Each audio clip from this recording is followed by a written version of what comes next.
today we're talking about menu design and why it matters. Genuinely, I've worked for Curb for almost 7 years. No, yeah, so like 7-ish years. And this is the first time my psychology degree has ever come in use. So, Nice one. check this out. This is how the eye works. So at the front of your eye, you've got your lens, and that's the point that all light passes through. And when you're looking at something that's far away, it comes in a smaller angle, so it only has a tiny bit of the retina of what the thing you're looking at is. If it's closer, you get a bigger bit of the retina. So that's why if you're looking at something close up or it's big, you can see more detail in it than if it's far away or small. So that is the science behind the eye. And then when you look at a menu board, you can see exactly what I mean. So this is a picture of Taco Dave's menu. That is his menu board right there. And I reckon I was about 3 meters away from his stall when I looked at that. Yeah. And I don't think, even looking at this now, you can really read any of it. Here it is blown up. Could you tell that he was doing rice boxes? Could you tell that he was doing halloumi bun? Probably not. And that was when you're just standing 3 meters away. The one thing you can tell actually when you zoom in here is that he spelt blackened wrong. But that's the point, right? You have to zoom in. You have to really search for like what this person is selling. Exactly. Yeah. And that time that someone's taking to make that choice, that decision, is a potential time that they could go somewhere else. Yeah. So I'm going to show you a good example of a trader's menu board. This is Hamon Hamon. This is them at a private event, so there's no menu, there's no prices on the menu, but you can tell from that menu board what they're selling and what the ingredients are from quite a distance.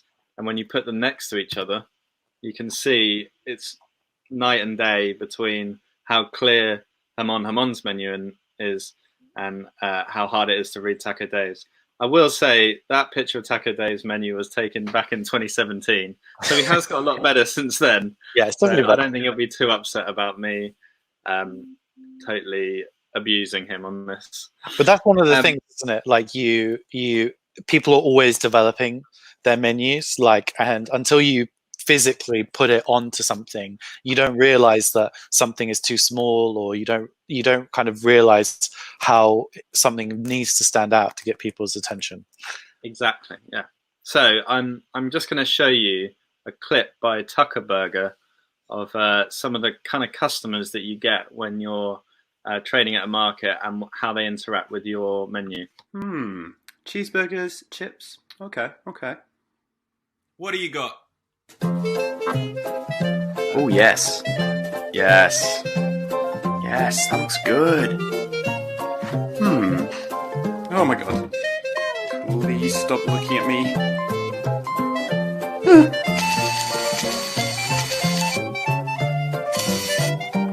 Yes. Ooh, cool. Pretty flash interior. What's in it? Oh, lettuce! Do you guys do hot dogs? I mean, that genuinely, if you work on a store, that's exactly who you get. So I've got a theory that the closer that someone is to your store, the more likely they are to buy your food. I mean, it's obvious because if someone's walking towards your store, the closer they get, the more likely they're going to buy it. But I've called this thing the zone of awkwardness, right? This is where someone who is just browsing and hasn't committed to buying their food wants to make the decision before they approach you.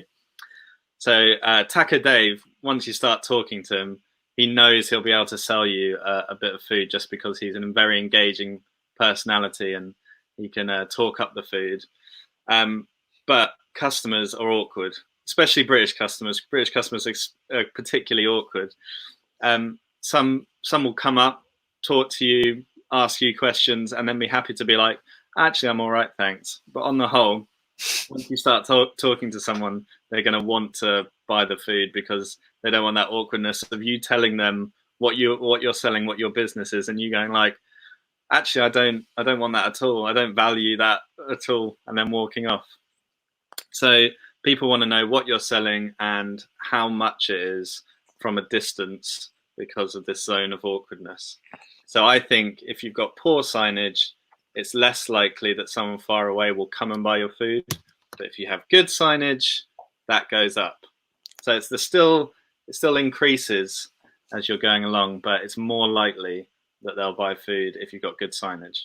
So in summary on how big your menu should be, I think all the bits on your menu should be readable from 3 meters away, because customers are shy, but they're curious and they don't want the pressure of coming close to your stall because they know they're going to have to eventually spend money when they get there.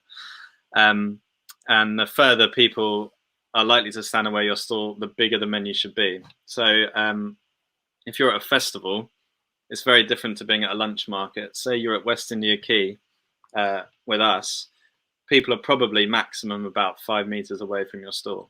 At a festival, people can be 50, 100 meters away. So you can see the difference between a Club Mex festival setup and a Club Mex market setup. Yeah, I would say don't bring the full festival setup to everything you do, because you'll end up looking mental and it'll be so much work to bring like a huge scaffolding pole with everything you're doing, and then this huge signage on the side. Yeah, you need to know your market basically, and Exactly, you need to tailor it to that. And like for the markets that we run, you might have 8, 10, 12 traders, and so each one of those traders is needs to project, like needs to try and stand out against others. And these are the kind of things you need to do to get that customer to get into the zone of awkwardness, as you said. Yeah, it's Theo calls it the law of the jungle, where if you're like a bird of paradise in the jungle, you want to be doing that particularly fancy flappy dance to get people to notice you. It's peacocking. Yeah, that's it. That was another thing I actually learned in psychology. Very interesting. But yeah, if you're at a festival, you're going to be there for a few days and you want to make as much money and attract as many people as possible. So be the biggest peacock you can be, I guess is what I'm saying. And then let's talk about branding and how your menu should be aligned with your brand. So I've got 2 pictures here of the same business. Your storefront is a prime bit of real estate. So you need to basically display everything about your business on the front of your store, because that's the bit that people see. So I would say, looking at these 2 pictures of Hamon Hamon, not only I would say is it clearer what people are selling on the right hand side picture, but your trust in the business, which has the exact same man making paella, the exact same paella, the exact same pans, but I'd say the trust is better. You'd think it's got better quality. You'd probably think the food would taste better, and you'd probably say the guy on the right is definitely washing his hands.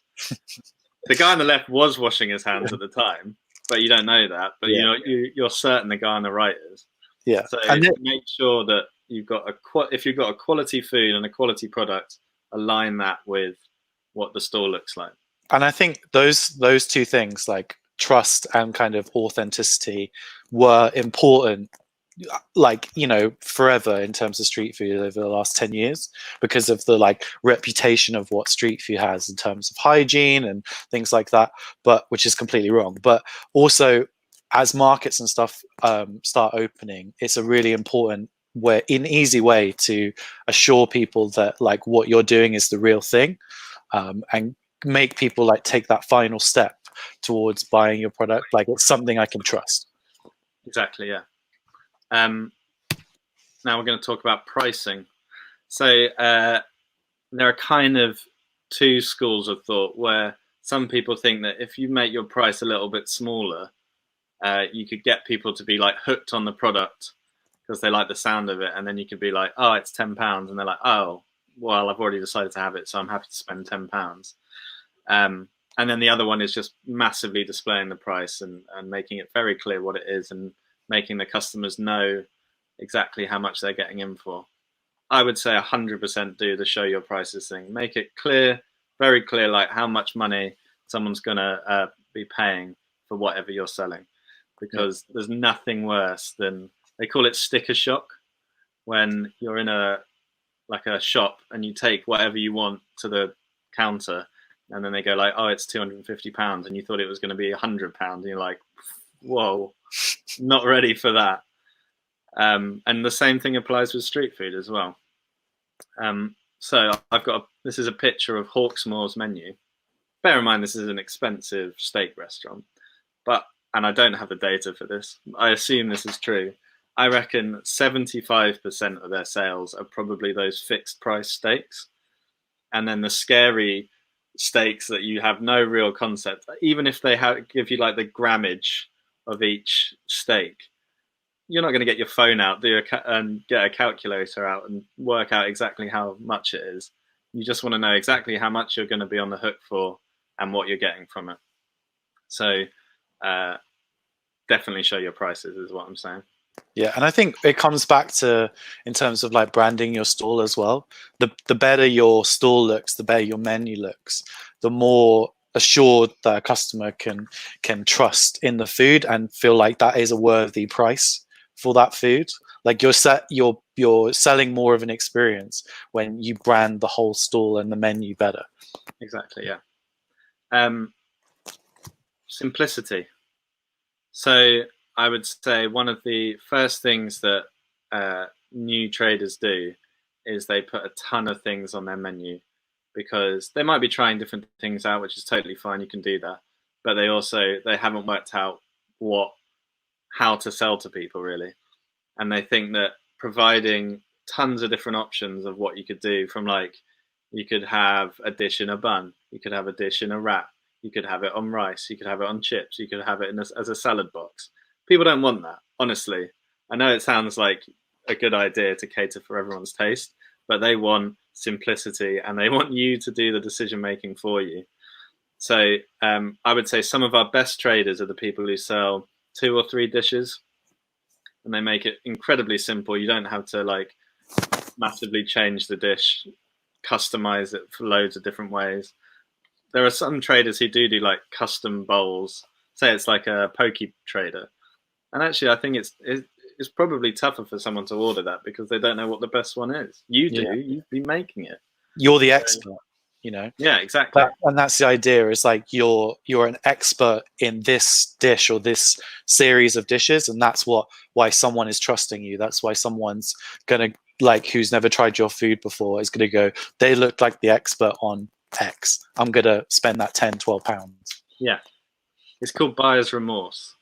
You go to a restaurant with a friend, you order something which you thinks is going to sound good. Your friend orders something different, and both come, and you see your friend's dish, and you're like, "Oh, I wish I'd ordered that." And then you ask for a little bit, and they go, "We're not sharing. COVID, you can't anymore." So make it as simple as possible. This example of Smoke and Bones right here, I think you have to make 4 choices. First, 4 and then 2. First one is like, which one of those 4 dishes do you want? And the second one is, would you like fries with that? And actually, when you're serving, say you're serving 100 customers, you might have 8 different decisions to make for each person. If you slim it down, you're getting through those customers a lot quicker. Hamon is the master of that. He just goes like, which one do you want? And it's all ready to serve, and he can get a portion out in 2 minutes. No, not 2 minutes. 2 seconds. So where should you put your menu?